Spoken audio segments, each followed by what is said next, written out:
Good morning, beta. Welcome back to LearnEc. Now, today we will start in not-for-profit organization the topic that is receipts and payment account. So, receipts and payment account, it is one of the financial statement of not-for-profit organization. क्या है बेटे ये? Not for profit organisation में पहली statement है financial statement, receipts and payment account. So if we talk about the meaning of receipts and payment account, what it actually means, हम कह सकते हैं इसको कि it is a summary of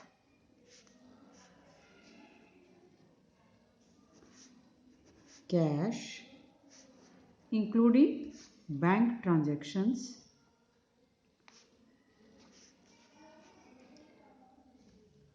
of receipts and payments during an accounting period. तो क्या है ये?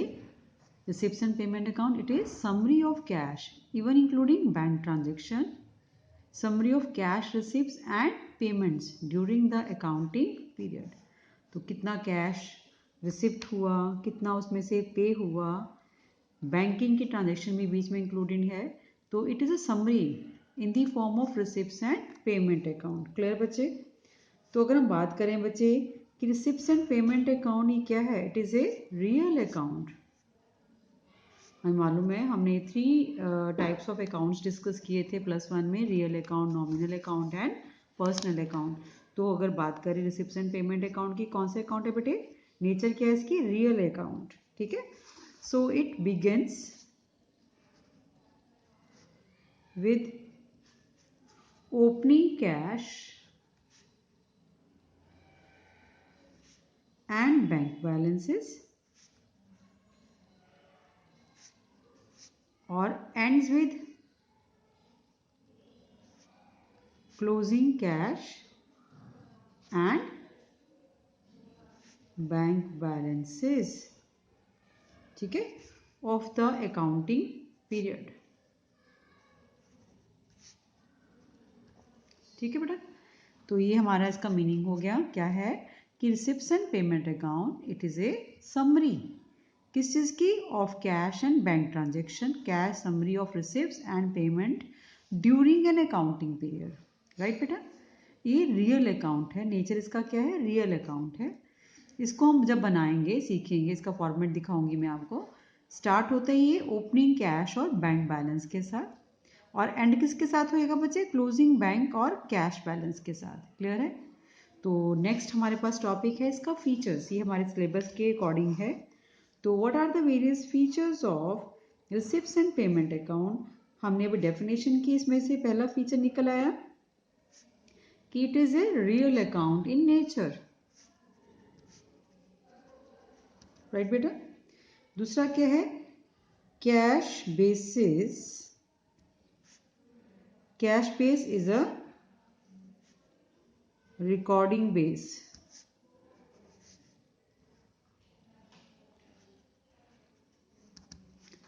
ठीक है. Cash basis recording of transaction. तो कैश बेसिस पे हम इसको एंटर करते हैं. क्रेडिट बेस भी होता है, तो क्रेडिट की आइटम तो कोई भी नहीं इसमें आएगी, ओनली कैश बेसिस. तो कितना पीरियड कवर करते हैं बेटे? It covers a period of accounting year. ठीक है. रिसिप्ट्स एंड पेमेंट अकाउंट जब भी बनाएंगे हम अकाउंटिंग ईयर के लिए बनाएंगे. Receipts and payment for accounting year. और इसमें और क्या होता है बच्चे? Opening and closing balance of cash and bank. तो 4 फीचर्स हमारे क्या निकला है? एक तो ये रियल अकाउंट है, दूसरा बेस इसका कैश बेसिस है, तीसरा अकाउंटिंग पीरियड को कवर करता है, अकाउंटिंग ईयर को, ओपनिंग और closing balance of cash and bank जो है हम इसमें इंक्लूड करते हैं. क्लियर है बच्चे? तो पहले हमने किया मीनिंग इसका कि एक summary of cash receipts and payment जिसमें बैंक ट्रांजेक्शन भी इंक्लूडेड है, रियल अकाउंट है, अकाउंटिंग पीरियड के लिए बनता है, और ओपनिंग और क्लोजिंग बैंक कैश और बैंक बैलेंसेस को रिसिप्ट्स एंड पेमेंट अकाउंट में शो किया जाता है, स्टार्टिंग ओपनिंग से एंडिंग क्लोजिंग पे। क्लियर है बच्चे? सो इसी के बेसिस पे हमने इसके फीचर्स निकालिए चार। Clear? Now I will show you the format of receipts and payment account. मैं आपको बुक में से ही इसका फॉर्मेट शो करूंगी कि रिसिप्ट्स एंड पेमेंट अकाउंट का फॉर्मेट क्या है। So this is with me. On the top you need to write receipts and payment account for the year ended।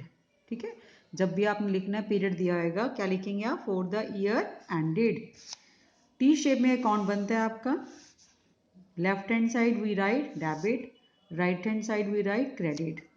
A column for receipts, a column for payment, one column on the debit side amount column, one column on the credit side amount column, right beta?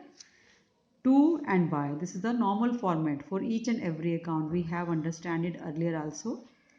As we discussed, it starts with the opening cash and bank balance. So what will be the first item? To balance brought down.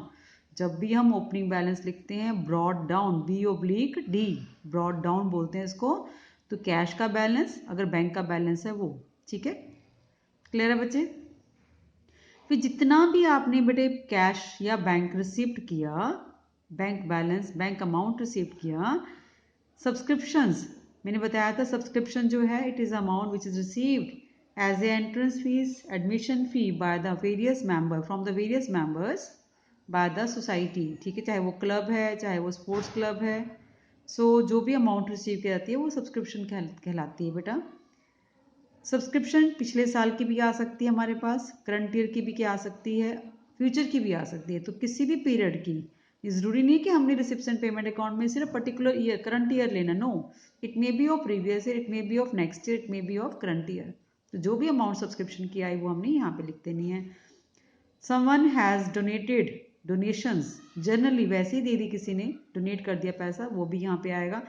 Grant for specific purpose, कोई building के लिए grant दिया है, कोई government से भी आ सकता है, कोई प्राइवेट इंस्टीट्यूशन से भी आ सकता है, तो कहीं से भी किसने कोई ग्रांट दिया है तो वो भी हमारी क्या बेटा रिसिप्ट है। एंट्रेंस एडमिशन फ़ी, मैंने बताया कि एंट्रेंस और एडमिशन फ़ी जब हम कोई एंटर करते हैं इंस्टीट्यूशन को, कोई नॉट फॉर प्रॉफिट ऑर्गेनाइजेशन को, तो वहाँ पे जो भी एंट्रेंस फीस होती है, एडमिशन फीस होती है, वो भी हमारी क्या है? वन ऑफ द रिसिप्ट्स है। जनरल ग्रांट्स हैं, जनरली पैसा दिया गया by the donor. Sale of newspaper, grass etcetera, ये हमारी आइटम्स हैं जो डेली यूज़ में होती हैं, इनकी अगर सेल होती है तो वो भी हमारी रिसिप्ट्स है। सेल ऑफ ओल्ड और यूज स्पोर्ट्स मटेरियल, जो स्पोर्ट्स मटेरियल आपका डिस्कार्ड कर दिया जाता है, पुराना हो जाता है, उसको हम सेल कर देते हैं, तो वो भी हमारा यहाँ पे रिसिप्ट्स में आएगा बच्चे। इंटरेस्ट ऑन इन्वेस्टमेंट, अगर एनजीओ ने, नॉट फॉर प्रॉफिट ऑर्गेनाइजेशन ने कहीं पे इन्वेस्ट किया है तो उसके ऊपर इंटरेस्ट आ रहा है, इनकम हो रही है, तो वो भी रिसिप्ट है हमारी, वो भी यहाँ पे आएगी। Income from concerts, lectures, not for profit organisations ऐसे कोई कंसर्ट्स वगैरह करते हैं, स्पोर्ट्स क्लब हैं, लेक्चर्स कोई डिलीवरी हुआ, तो जो भी अर्निंग हुई वो पैसा आ रहा है बेटे, इसलिए वो हमारी रिसिप्ट हो जाएगी। डिविडेंड रिसीव किया, रेंट रिसीव किया, इंटरेस्ट रिसीव किया, कोई मिसलेनियस रिसिप्ट्स आई हैं, तो जितनी भी लाइफ मेंबरशिप फीस पे की किसी ने, तो जहाँ जहाँ पैसा आ रहा है, चाहे वो कैश में आ रहा है, चाहे वो थ्रू बैंक आ रहा है, वो हमारी रिसिप्ट साइड, डेबिट साइड आ जाएगा। ऐसे हम बेटे पेमेंट साइड में जो जो आइटम्स हैं वो भी लेते हैं। हम करते हैं by balance brought down, opening balance, अगर आपका बैंक ओवरड्राफ्ट है, पॉजिटिव बैलेंस होएगा तो डेबिट में, अगर नेगेटिव बैलेंस है बैंक का तो क्रेडिट में। कैश का नेगेटिव बैलेंस नहीं हो सकता, इसलिए सिर्फ बैंक का अगर ओवरड्राफ्ट है तो क्रेडिट साइड। सैलरी की पेमेंट हुई, रेंट की पेमेंट हुई, पोस्ट एक्सपेंस पेमेंट हुई, एडवर्टीजमेंट पे खर्चा हुआ, न्यूज़पेपर एग्जिस पे हुआ, repair, audit fee, maintenance expenses, there are so many items which is included in the payment side. जहाँ जहाँ पे पेमेंट हो रही है नॉट फॉर प्रॉफिट ऑर्गेनाइजेशन में, तो सारी की सारी आपने पेमेंट साइड शो करनी है। जैसे maintenance expenses, insurance, secretaries honorarium, honorarium वैसे दे दिया, म्यूनसिपल टैक्सेस पे किए, प्राइस डिस्ट्रीब्यूशन पे पैसा खर्च हो गया, ऑफिस एक्सपेंसेस पे खर्च हुआ, एक्सपेंसेस शो करवाए उस पर खर्च हुआ, मिसलेनियस पेमेंट्स हैं, कोई मिक्स आपकी परचेज ऑफ फिक्स एसेट्स खरीदे आपने, पेमेंट तो हुई ना, तो वो भी यहाँ पे स्पोर्ट्स इक्विपमेंट परचेज किए, वो भी आपकी पेमेंट है। So that way we have number of items which are shown in the receipts and payment account. There are few more items. So payment से पहले देख लेते हैं, इन्वेस्टमेंट परचेज की वो पेमेंट हो रही है, बुक्स परचेज की वो पेमेंट हो रही है, लोन की रीपेमेंट हुई है, बिल्डिंग्स परचेज की है वो पेमेंट हो रही है, फिर एंड होता है आपका क्लोजिंग कैश और बैंक बैलेंस से। ठीक है बेटे। रिसिप्ट्स में हमारी आइटम्स रहेगी थी सब्सक्रिप्शन फॉर स्पेसिफिक पर्पस, अगर कोई सब्सक्रिप्शन आती है स्पेशली यूज़ करने के लिए तो वो स्पेसिफिक पर्पस के लिए हो जाती है, वहीं पे यूज़ करनी होती है। डोनेशन फॉर स्पेसिफिक पर्पस, ऐसे ही डोनेशन भी हम जनरली ना रिसीव करके स्पेसिफिकली रिसीव करें तो वो स्पेसिफिक पर्पस में ही यूज़ की जाएगी। ये भी रिसिप्ट है। लिगेसीज है, लेगसीज भी बोलते हैं इसको। एंडोनमेंट फंड है, सेल ऑफ फिक्स एसेट्स है, receipts on account of specific fund, जैसे मैच फंड है, प्राइज फंड है, इनके लिए पैसा आया। तो जो जो पैसा आएगा बेटे, चाहे वो कैश में आए चाहे वो थ्रू बैंक आए, all that will be put on the debit side of receipts and payment account. तो क्लोजिंग कैश और बैंक बैलेंस अगर आता है तो इधर रहेगा, अगर बैंक का ओवरड्राफ्ट बैलेंस है क्लोजिंग तो to balance carry down, that means in case of bank overdraft. तो ये बेटे आपकी रिसिप्ट्स एंड पेमेंट अकाउंट का फॉर्मेट हमने डिस्कस किया। दिस इज़ वेरी इंपॉर्टेंट, आप इस पर एक बार प्रैक्टिस करिए। प्रैक्टिस करने से हम एक आधा इसका जो क्वेश्चन दिया होता है वो हम सॉल्व करेंगे। Thank you, have a nice day.